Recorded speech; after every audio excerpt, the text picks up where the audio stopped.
Hello. Hello सत्साई। सत्साई बहन जी। मैं दिल्ली से बोल रही थी। जी बहन बोलिए। द्वारका से। जी। तो शायद ये मैंने क्या कहते हैं, मैंने अभी 5-6-7-8 दिन हुए हैं नाम दीक्षा ली थी। जी। मैं जानती तो कुछ नहीं हूँ। मैंने यूट्यूब पे गुरु जी का वो देखा, महाराज जी का प्रोग्राम देखा था। तो मैं पहले कहीं दूसरी जगह जाती थी, तो फिर मेरा मेरे को मन नहीं लगा। फिर मैंने सोचा, जब मेरे को कुछ महसूस सा हुआ तो मैंने कि गुरुजी से नाम दीक्षा कैसे ली जाए। तो अब मुझे तो इस बारे में जानकारी नहीं थी, फर्स्ट टाइम बातें करी थी। तो वहाँ पे मैंने नाम दीक्षा ली थी। तो दो दिन तो मैंने मतलब उन्होंने जो दिया था मंत्र मेरे को, मैंने वैसा ही किया। और आरती भोजन जो संध्या आरती और सुबह मॉर्निंग नहीं करती हूँ। और मतलब 2-3 दिन के बाद में मतलब मेरे को फिर वही कंडीशन से होने लगी जैसे मेरा शरीर जैसा था। तो मतलब ये मेरे को समझ नहीं आया ऐसा क्यों हुआ। मतलब नींद आती है मेरे को। और नहीं तो अभी 3-4 दिन पहले, मतलब 5-6 दिन पहले ऐसे मैंने नाम दीक्षा ली थी। तो रात को 2 बजे तक मैं जाप भी करती थी और आरती भी करती, कुछ भी मतलब नमन करती रहती थी। और सुबह 4 बजे उठ के आरती सुनती थी और अपना उठते ही शरीर एकदम बिल्कुल बहुत अच्छा हो गया। और उसके बाद फिर वही कंडीशन सी हो गई। तो ये मेरे को आप थोड़ा सा बता दीजिए, मुझे तो जानकारी है नहीं है। तो ये देखो बहन, क्या होता है, जब हम परमात्मा की सत भक्ति से जुड़ते हैं, सत मंत्र करते हैं जी, तो हमारे पाप कर्म हल्के होने लगते हैं और हम काल के जाल से बाहर निकलने लगते हैं धीरे धीरे। तो काल भगवान को ही अच्छा नहीं लगता बहन। वो भी तो, उसने भी तो गुप्त रूप में, सूक्ष्म रूप में अपने एजेंट हर जगह छोड़े हुए होते हैं। तो वो भी ये चाहता है कि मतलब ये नाम लेने के बाद में आत्मा के ऊपर वो भी पूरा दबाव बनाए रखता है।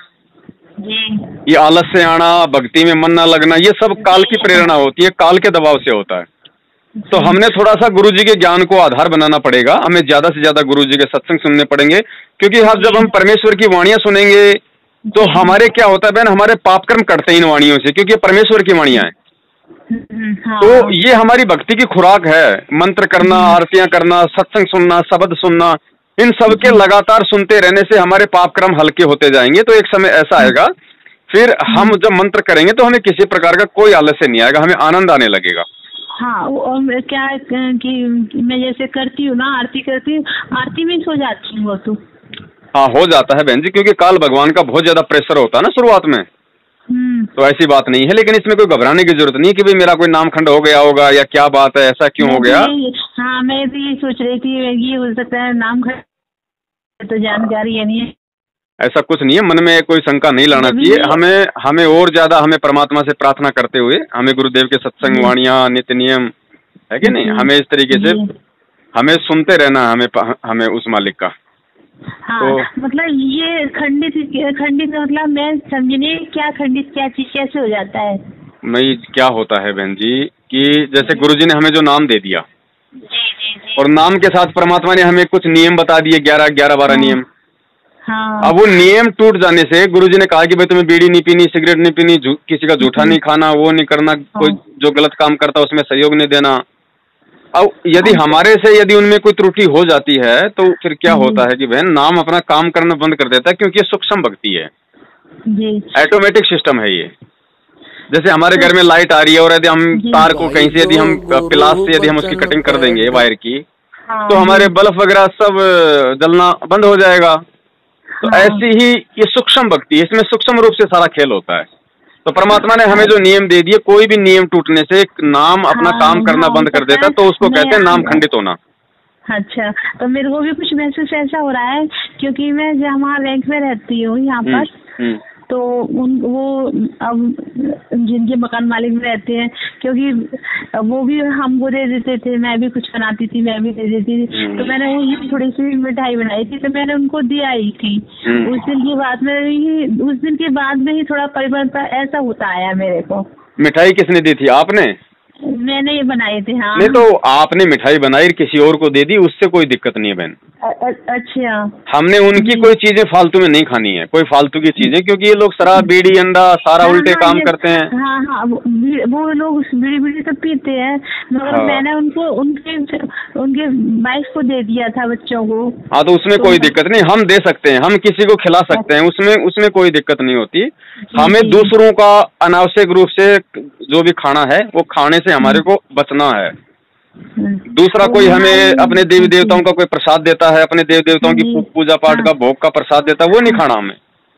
तो फिर वो प्रसाद जैसे भाई हमको किसी ने दे दिया तो हम किसी गाय फाय दे दें तो कोई प्रॉब्लम तो नहीं? नहीं कोई, पहली बात तो आप उसको ये कह के टाल दो कि भाई मेरा तो जोमल की व्रत है, ठीक है, और हमारा व्रत ही है बहन। जब परमात्मा ने हमें मना कर दिया कि हमें ये फालतू की चीजें नहीं खानी, तो हमारा मल की व्रत हो गया वो जी। तो जबरदस्ती कर देते हैं, जबरदस्ती कर दे तो लेके किसी को डाल दो, उसमें अपने को दोष नहीं है। अच्छा। है कि हाँ, ये मैं पूछ रही थी, मैंने ये मेरी काफी चिंता कम हो गई। तो मैं ये सोच रही बार बार कि मेरे को मैं जाप कर रही हूँ, जाप भी कर रही हूँ। हेलो, मैं जाप भी कर रही हूँ, तो बस मुझे मतलब जाप करते हुए सो रही हूँ, और आरती कर रही हूँ, आरती करते हुए सो रही हूँ। मतलब ऐसा एकदम 2-4 दिन से तो मैं इतनी वो रही थी कि मतलब 2 बजे सो रही हूँ और प्रार्थना वरना कर रही है, जो जाप कर रही हूँ, और फिर 4 बजे उठ जा रही, 4 बजे उठ के मुंह हाथ धो के आरती सुनने लगी हूँ, फिर अपना कार्य करने, मतलब इस तरीके, मतलब बहुत अच्छा लग रहा था। उसके बाद में 4-5 दिन बाद फिर वो ऐसे ही कंडीशन होने लगी ऐसी स्टार्टिंग में। कोई दिक्कत नहीं, मन में क्या होगी, जैसे मतलब शंका हो जाती है ना उत्पन्न, तो उस वजह से भी हमारे अंदर, क्योंकि हम जीव हैं बहन जी, मन में कोई, अब जैसे मैं नहा धो के अपने घर से निकला और कोई मुझे मजाक में ये कह दे कि यार अरे ये तेरे माथे पे क्या लग रहा है, ये काला काला, तो मेरे को पता 2 मिनट पहले मैं शीशे में मुंह देख के निकला हूँ, फिर भी मेरे मन में शंका हो जाएगी। तो ये हो जाता है, ऐसा कोई बात नहीं। परमात्मा के ज्यादा से ज्यादा आप जिस सत्संग सुनिए, सत्संगों में सारा परमात्मा ने भ्रम निवारण कर रखा है। अच्छा बहन, मैं भी थोड़ा काम पे हूँ, अभी थोड़ा कस्टमर है, तो ज्यादा बात नहीं हो पाएगी। जय बंदी छोड़। भाई जो गुरु बचन पे डट गे रकट गे फंद 84 के, भाई जो गुरु बचन पे डट गे रकट गे फंद 84 के।